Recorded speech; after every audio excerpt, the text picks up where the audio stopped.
8.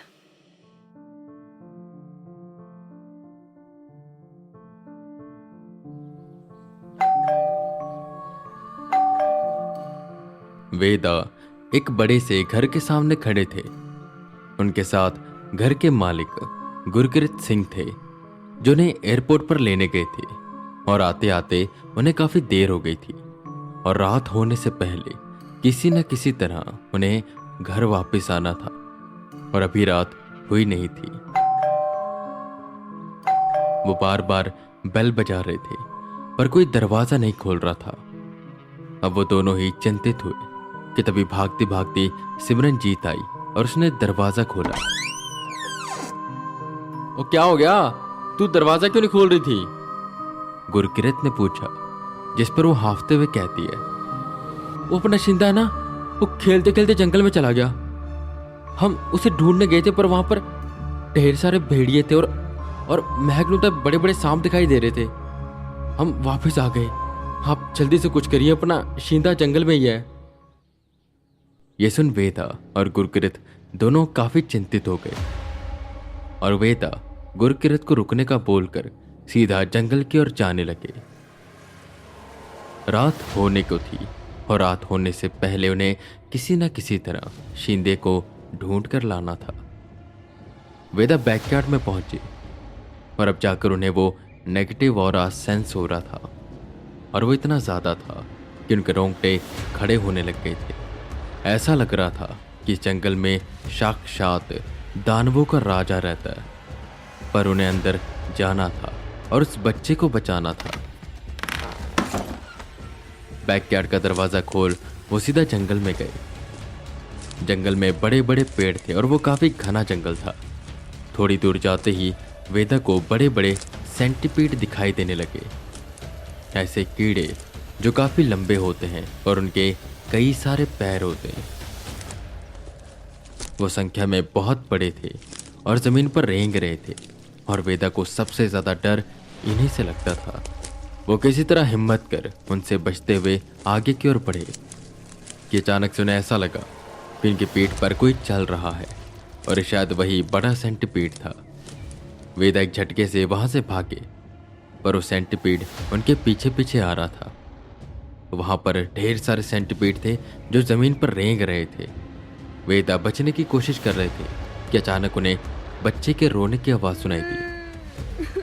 वो उस आवाज का पीछा करते करते एक सूखे से पेड़ के सामने पहुंचे जहां पर बैठा वो बच्चा रो रहा था।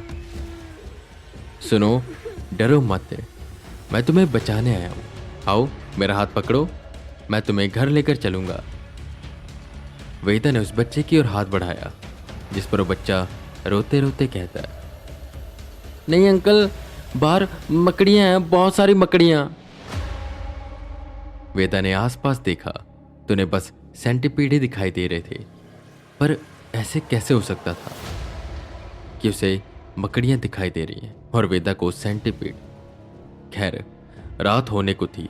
फटाफट उन्होंने उस बच्चे को गोदी में उठाया और भागते भागते सीधा जंगल से बाहर निकले। वो बैकयार्ड में आए और फिर घर में घुसे। घर के अंदर आते ही फटाफट गुरकीरत ने दरवाजा बंद किया। वहीं सिमरन कौर अपने बच्चे को गले लगाकर रोने लगी। वेदा आराम से सोफे पर बैठे। उन्होंने राहत की सांस ली और कहा, आप दोनों को वहां पर क्या दिखाई दे रहा था? जिस पर गुरकीरत की बड़ी बेटी महक आगे आई और बोली, अंकल, मुझे वहां पर बड़े बड़े सांप दिखाई दे रहे थे। उनके लंबे लंबे दांत थे और नीली नीली आंखें थी। बहुत डरावने थे वो। साथ में ही सिमरनजीत ने कहा, जी मुझे तो वहां पर बड़े बड़े भेड़िए दिखाई दे रहे थे जो मुझे देखकर गुर्रा रहे थे। वेदा काफी देर सोचते हैं और फिर कहते हैं, अच्छा ये बताइए कि आप दोनों को सबसे ज्यादा डर किस चीज से लगता है? वेदा के इस सवाल ने सबको सोच में डाल दिया और जो जवाब वेदा को मिला उससे एक बात तो क्लियर हो गई। महक ने कहा उसे सांप से डर लगता है और सिमरनजीत ने कहा उसे भेड़िए से। तो इसका मतलब साफ साफ था कि जिसको जिससे सबसे ज्यादा डर लगता है उसे उस जंगल में वही दिखाया जाता है और ये जंगल जानबूझ कर करवाता है। तभी शायद वेदा को वहां पर सेंटीपीड दिखाई दे रहे थे और बच्चे को मकड़ियां। आपका बहुत बहुत धन्यवाद जी, आपने हमारे बेटे को बचा लिया। हमने तो हर उम्मीद छोड़ दी थी और हम तो सोच रहे थे कि इस घर को बेचकर वापस पंजाब चले जाएं। गुरकिरत ने कहा, जिस पर वेदा उन्हें समझाते हुए कहते हैं, देखिए आपको किसी भी तरह से चिंता करने की जरूरत नहीं है। मैं अब आ चुका हूं और मेरा ये आपसे वादा है, मैं इस एंटिटी से आपको छुटकारा दिलाऊंगा और इस एंटिटी को खत्म करके अपने को वर्कर एजेंट केपी का बदला लूंगा। उनकी आंखों में गुस्सा साफ साफ दिखाई दे रहा था। खैर, डिनर का समय हुआ। वेदा फ्रेश होकर आए और सबने डिनर किया। बच्चों को सुला दिया गया और वेदा, गुरकिरत, सिमरनप्रीत सब सीसीटीवी देखने के लिए मॉनिटर के सामने बैठ गए। देखते ही देखते 11 बज गए कि अचानक वेदा को उल्टियां आने लग गई। एक बहुत ही नेगेटिव पावर उनकी ओर आ रही थी जो वो सेंस कर पा रहे थे और इसी वजह से उन्हें बार बार उल्टियां आ रही थी और उनके रोंगटे खड़े हो रहे थे। और ठीक उसके थोड़ी देर बाद वही 8 फुट लंबा शख्स जंगल से उल्टा चलते हुए आया और उसने बैकयार्ड का दरवाज़ा खोला।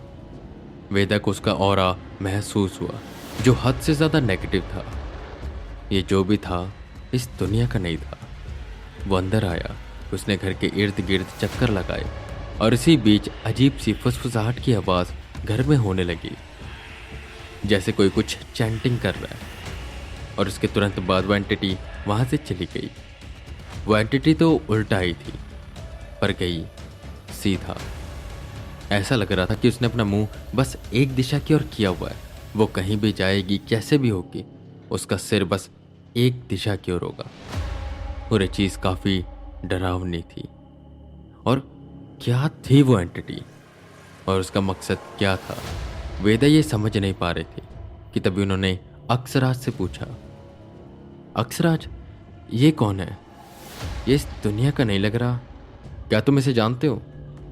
जिस पर अक्षराज ने तुरंत हामी भरी और कहा, मैं इसे जानता हूँ, बहुत अच्छे से जानता हूँ और तुम्हें यह भी बता रहा हूँ कि जिस दुनिया में हम रहते हैं उससे परे भी एक दुनिया है जहाँ पर ऐसे एंटिटीज रहती हैं और ये सबसे ज़्यादा पावरफुल होते हैं। ये उनमें से एक है।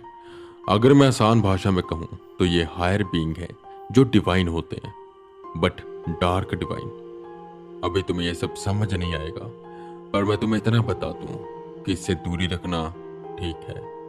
हालांकि मुझे एक बात समझ नहीं आ रही कि यहाँ पर ये कर क्या रहा है, क्योंकि इंसानों से डायरेक्ट कम्युनिकेट नहीं करते और ना उन्हें कुछ कहते हैं।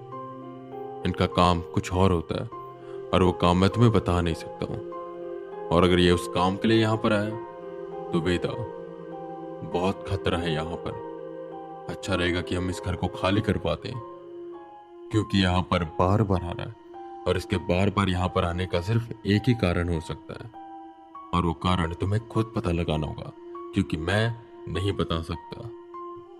बस मैं तुम्हें इतना बता सकता हूँ कि संभल कर रहना और संभल कर इस एंटिटी से नहीं बल्कि किसी और चीज से। वेदा को कुछ भी समझ नहीं आ रहा था कि आखिर यहाँ पर हो क्या रहा है। कोई एंटिटी है, कोई स्पिरिट है, या कौन है ये जो किसी को नुकसान नहीं पहुंचा रही, बस यहाँ पर आती है फिर चली जाती है। अब तक ये जो भी था ये वो सेंस नहीं कर पा रहे थे और न ही इसका कोई सेंस बन रहा था। पर वेदा को ठीक लग रहा था क्योंकि वो एंटिटी वहां से चली गई थी और ऐसा लग रहा था कि एकदम से वैनिश हो गई। ये जो भी था रात के 11 से 12 के बीच में आता था और इसके बाद गायब हो जाता था। पर आखिर गुरकिरत का घर ही क्यों? आसपास और भी कई घर थे, वहां पर ये क्यों नहीं जाता? खैर, वेदा गुरकिरत से पिछले दिनों की सीसीटीवी लेते और अपने रूम में जाकर बैठकर देखने लग जाते हैं। वो रूम जो गुरकिरत ने उन्हें दिया था। वो अपने लैपटॉप पर आराम से सीसीटीवी फुटेज देख रहे थे कि तभी लैपटॉप की बैटरी लो हो गई। उन्होंने चार्जर निकाला और चार्जर पॉइंट ढूंढने लगे। चार्जर पॉइंट खिड़की के पास था। वो खिड़की के पास गए, उन्होंने चार्जर लगाया और खिड़की से बाहर देखा। खिड़की के बाहर जंगल साफ साफ दिखाई देता था और वेदा ने जंगल में एक लड़की को देखा जो उनको देख रही थी, और वेदा के पलट कर देखते ही वो वापस जंगल में चली गई। वेदा सोच में पड़ गए कि आखिर ये बच्ची यहाँ पर कर क्या रही थी, और क्या ये सच में कोई बच्ची थी या कोई मायाजाल। मायाजाल वेदा को वापस से उस जंगल में बुलाने का। हो सकता है कि किसी की चाल हो कि वो इस बच्ची को दिखाए और वेदा वापस से उस जंगल में आए उसे बचाने के लिए। पर अभी वेदा कुछ भी समझ नहीं पा रहे थे कि आखिर वो सच है या झूठ। वो इसे इग्नोर करते हैं और बेड पर बैठकर सीसीटीवी फुटेज देखने लग जाते हैं। 8 फुट लंबा शख्स आता, चक्कर लगाता और वापस चला जाता। डेली इसका यही काम था। वेदा अपना नोटपैड निकालते हैं और उसमें कई सवाल लिखने लग जाते हैं जो उनके दिमाग में आ रहे थे। उन्हें इन सवालों के जवाब अगले ही दिन चाहिए थे, और यही एक कड़ी थी जिससे इनको थोड़ी लीड मिल सकती थी।